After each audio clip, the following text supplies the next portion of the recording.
The moment my father shoved the last of my clothes into a trash bag and tossed it at my feet, I understood something clearly. Blood ties mean nothing when money is on the table. We had just buried my grandfather hours earlier.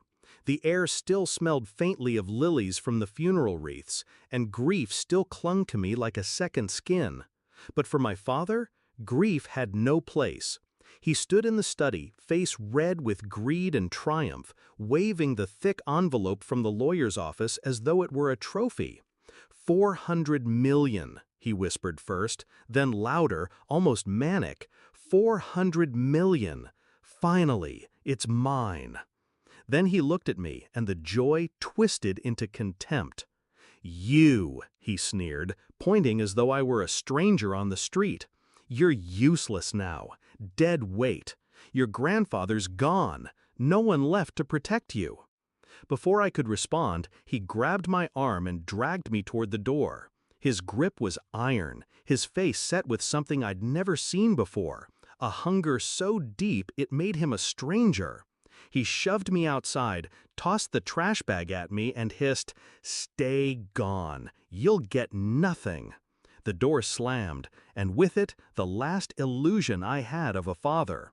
He wasn't always like this. As a child, I believed him invincible. He was charming, magnetic, the kind of man who could light up a room with just his laugh. But behind closed doors, the mask slipped. My mother left when I was 8, whispering to me in the dark, "Your father's greed will swallow him whole one day." She was right. My grandfather was the only shield I had. He'd sit me on his knee, whispering stories about honor, legacy, and resilience.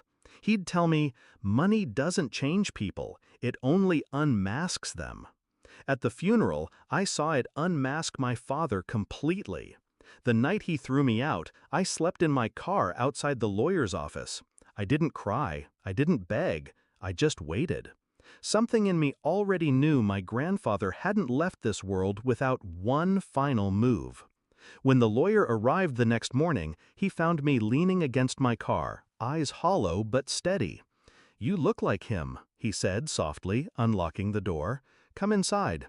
He slid a folder across the desk, tapping the top page with a pen. "Your father rushed through the papers yesterday, blinded by the big number. He didn't actually read the will." I leaned forward. The words burned themselves into my memory. "To my son, I leave temporary stewardship of the estate, contingent upon his behavior. Should he act in malice toward my granddaughter, the fortune transfers entirely to her." The lawyer's eyes flicked up to mine. "He's already violated the clause. Legally, everything is yours." For a moment, I just sat there, not smiling, not crying, just absorbing the weight of justice. Then I whispered, "He threw me out less than 12 hours after you handed him the papers." The lawyer chuckled darkly. "Then I hope you're ready, because the empire is yours now." I didn't rush to confront him. That would have been too easy, too merciful. Instead, I planned, quietly, deliberately. I had the lawyer file the transfer discreetly, freezing accounts, redirecting control of assets, removing his name from everything one signature at a time. It was surgical, precise. Each document was a scalpel, each signature a cut. By the end of the day, my father's fortune was nothing more than numbers slipping through his fingers. And then came the final blow.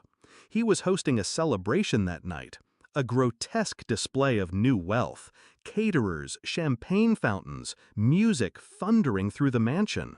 The house that used to be my home was filled with strangers toasting to his victory. I arrived uninvited.